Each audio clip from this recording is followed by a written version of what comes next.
Bonjour à tous, bonjour Julien Audoul. Bonjour. Merci d'être avec nous ce matin sur LCI. Vous êtes Merci à vous. conseiller régional sortant, tête de liste du parti de Marine Le Pen en Bourgogne-Franche-Comté. C'est une des régions qu'on va scruter en particulier le 20 juin prochain, dans une dizaine de jours. Va-t-elle basculer la région vers le RN? Aujourd'hui, elle est tenue, entre guillemets, par Marie-Guilde Buffet, la présidente sortante. D'après un dernier sondage, les intentions de vote vous donnent premier au premier tour et battu sur le fil à 3 points par précisément la présidente sortante. On va en parler, vos propositions, les turbulences, pour pas dire les couacs répétés de ces derniers jours dans votre campagne.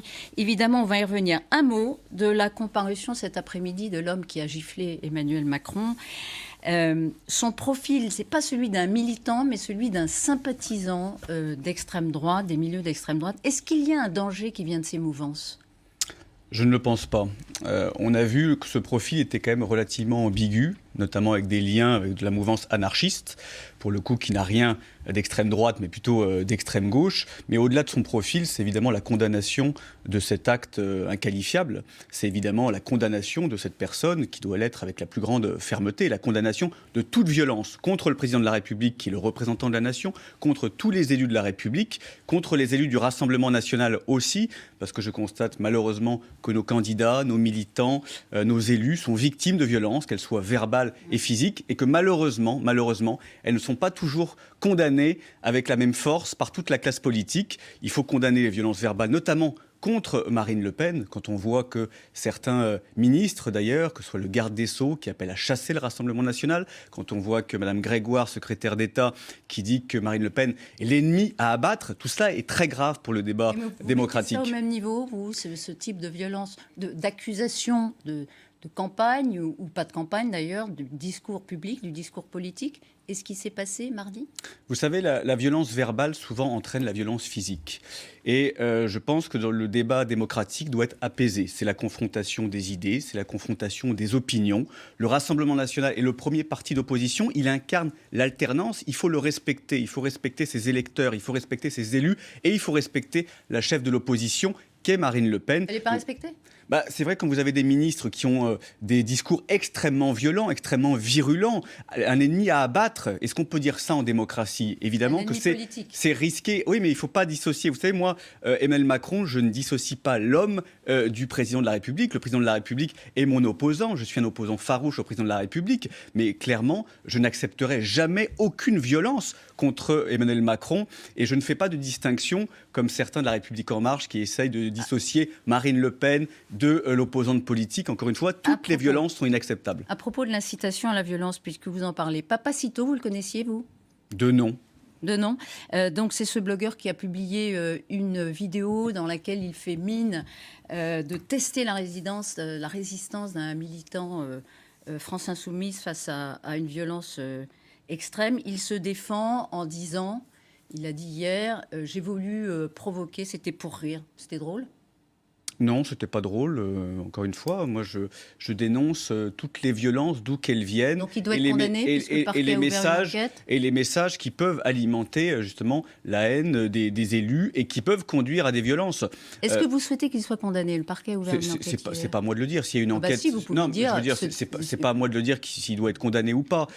Clairement, je vois que de nombreux rappeurs, d'ailleurs, ont alimenté de la violence, et notamment Nick Conrad, quand il appelait à pendre les Blancs, Monsieur Youssoupha aussi, il faut bien le dire, qui appelait à commettre des violences sexuelles sur Marine Le Pen. Suffisamment qu'il y a énormément de délits ou de crimes qui ne sont pas suffisamment punis, sanctionnés, pour que je vous pose cette question et que vous puissiez y répondre. Est-ce que vous souhaitez qu'il soit condamné ? Mais en tout cas, moi, je n'ai pas vu exactement les propos de Papacito. En fait. Non, j'ai entendu évidemment sur Jean-Luc Mélenchon et puis sur un militant de la France Insoumise. Clairement, c'est inacceptable. Moi, je le dis, voilà, on ne doit pas s'en prendre dans une démocratie aux élus. On ne doit pas appeler à la violence parce que tout ça est extrêmement grave. Voilà, je pense qu'il faut apaiser les choses. La démocratie, c'est la confrontation des idées et des opinions dans le respect des uns et des autres. À propos de démocratie, tiens, un candidat peut-être, Éric Zemmour, a dit d'ailleurs que Papacito était son ami. Alors pour le coup, il a dit que c'était pour rire. Zemmour, candidat à la présidentielle, c'est une bonne idée ? S'il le souhaite, c'est son choix. Chaque Français peut se présenter à d'accord. l'élection présidentielle. Est-ce que c'est une bonne idée ? C'est pas à moi de dire si c'est une bonne idée ou une mauvaise idée.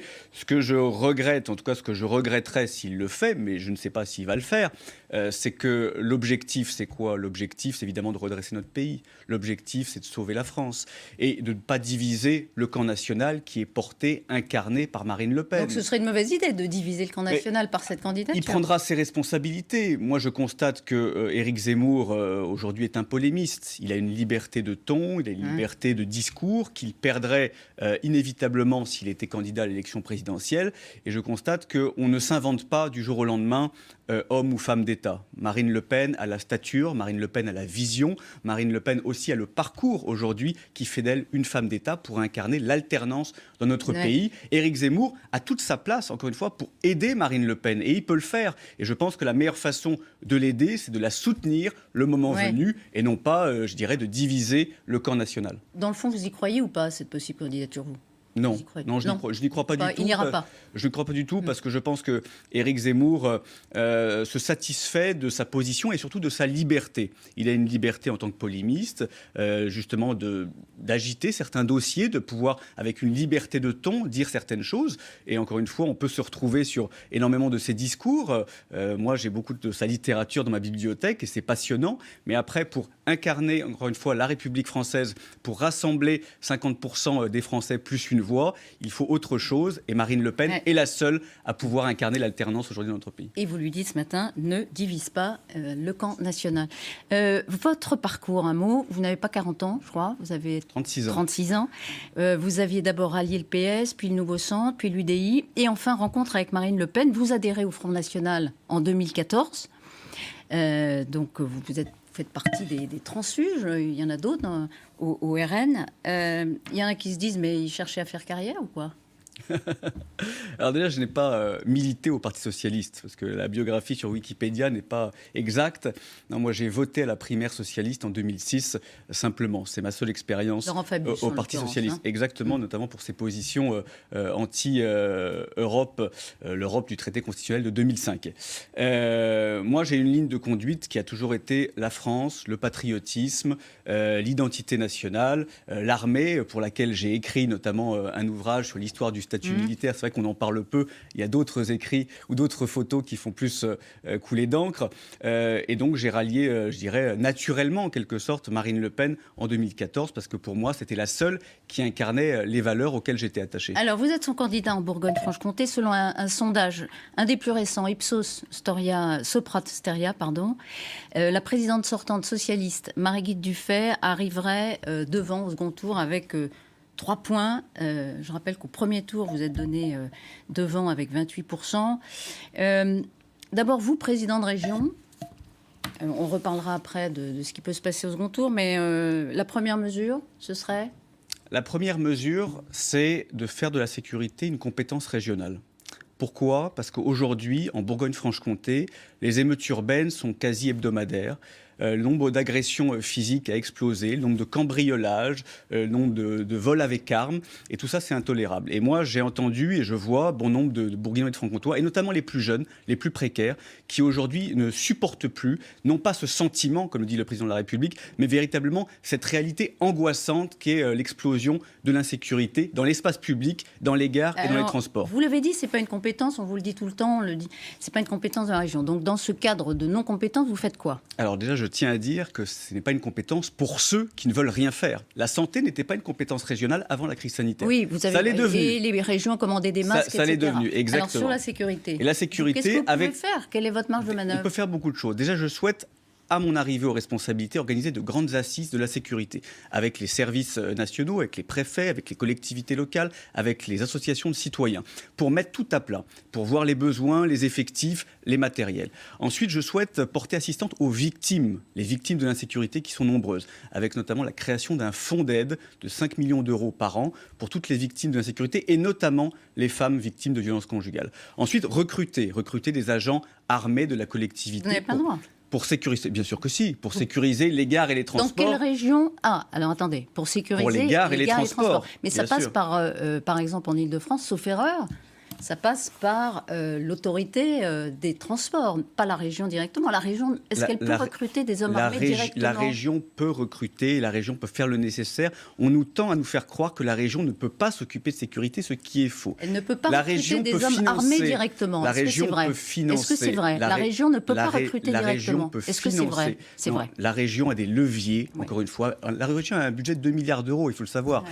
Elle peut financer des polices municipales. Elle peut développer la vidéoprotection. Elle peut notamment, avec les aides qu'elle apporte dans le cadre de la politique de la ville, mettre des critères extrêmement précis, extrêmement concrets pour assurer la sécurité. Elle peut notamment assurer la sécurité des exploitations agricoles, des petits commerces et surtout renforcer les effectifs de police nationale et municipale avec donc des équipements. Tout ça, la région peut le faire. Donc en fait, par le biais de financement des communes, des entreprises de transport, vous voulez renforcer la sécurité et sur la voie publique et dans les transports. Effectivement, là, les transports, c'est une compétence de la région.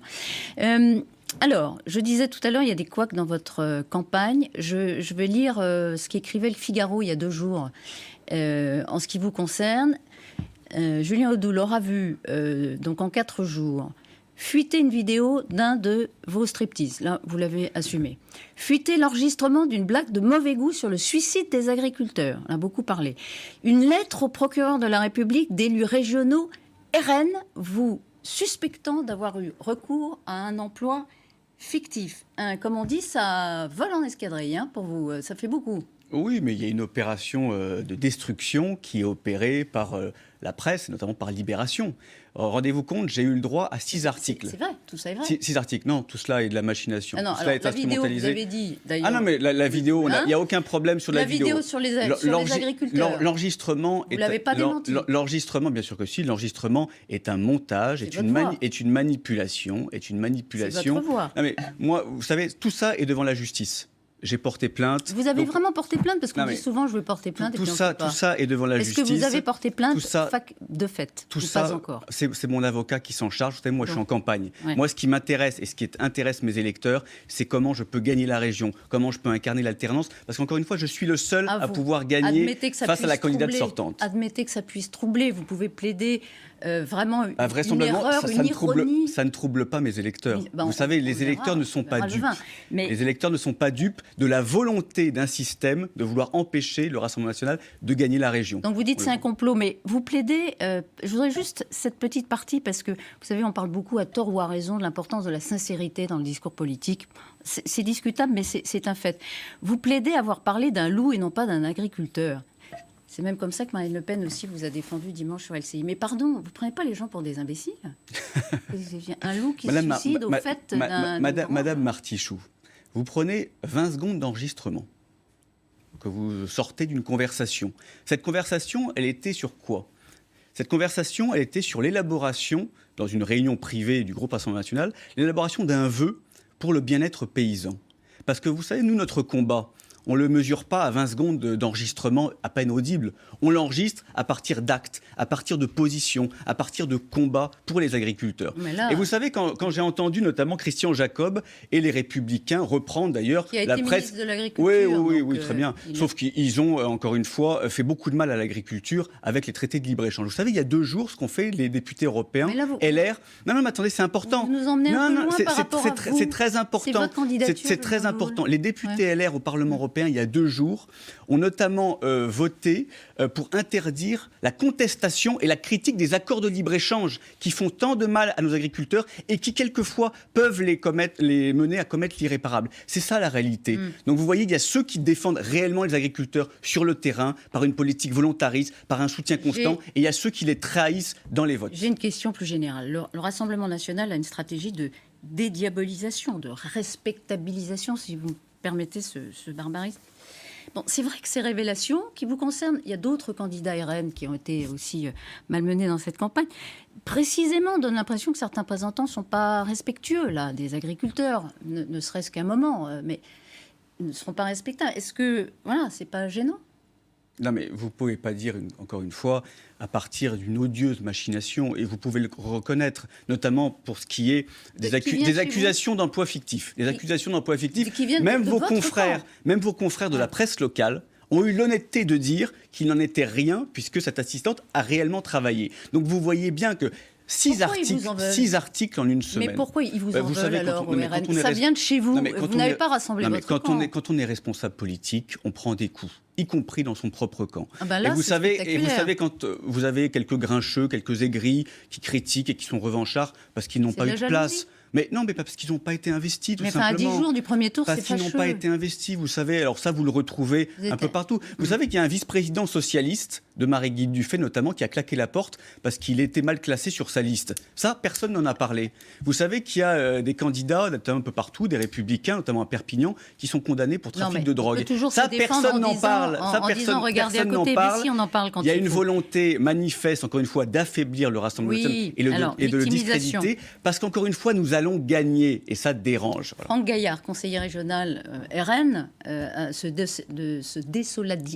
j'y arrive, désolidarise de vous. Je comprends maintenant pourquoi aucun agriculteur ne figure en position éligible, ni même sur la liste RN de ce triste sire, alors même que nous sommes un terroir d'importance. Il parle de sa région. Mais il avait déjà manifesté sa défiance bien avant parce qu'il était mal classé sur sa liste. Voilà, ce sont des considérations personnelles, ce sont des égoïsmes, Est-ce que ça peut avoir ce un sont impact des aigreurs, encore une Est-ce fois, que- qui n'intéressent personne. Dernière Ce qui question. intéresse les Bourguignons et les Franc-Comtois, c'est tout simplement l'alternance et de mettre fin à 17 ans de gestion socialiste. Ce que je peux faire, je suis le seul vote utile pour la Bourgogne-Franche-Comté. Le Front républicain, vous le craignez. On rappelle qu'en 2015, celle qui était tête de liste, Sophie Montel, était arrivée en tête du premier tour et elle a pris le Front républicain, j'allais dire en face. Elle n'a pas été élue. C'est ce qui va vous arriver le 27 juin.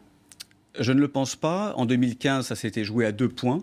Là, je sens qu'il y a une réelle dynamique. Il y a une réelle dynamique pour l'alternance. Il y a une réelle dynamique, et notamment de l'électorat LR, parce que l'électorat LR, aujourd'hui, ne veut plus de la gauche. Et le candidat LR ne peut pas gagner. Aujourd'hui, il est inutile. Et une voix pour Gilles Platret, c'est une voix perdue, et c'est une voix pour Marie-Guilde Il a dit Dufay. hier, Gilles Platret, dans Donc, un moi, débat, jamais j'invite- je ne travaillerai avec quelqu'un qui Oui. se moque des agriculteurs. Peu importe, moi j'appelle ces électeurs en responsabilité à voter pour moi pour Vous faire tendez la barrage. main Pour faire barrage à la gauche, clairement. Parce que c'est ça l'enjeu. Est-ce qu'on continue avec le socialisme encore 6 ans? Est-ce qu'on continue avec les politiques qui ont fait tant de mal? Plus d'insécurité, plus d'immigration, moins d'emplois, un environnement dévasté par les éoliennes? Ou est-ce qu'on change? Moi, j'incarne ce changement, cette alternance et cette politique de protection. Le vote utile, c'est le vote Rassemblement national. Julien Audoul, candidat donc RN en Bourgogne-Franche-Comté. On va voir la liste de tous les candidats à cette élection dans cette région. Et bien sûr, on suivra ça le 20 et le 27 juin. Merci à vous d'avoir Merci été à vous. sur LCI. Bonne journée. C'est à vous, Marie-Aline. Bonjour.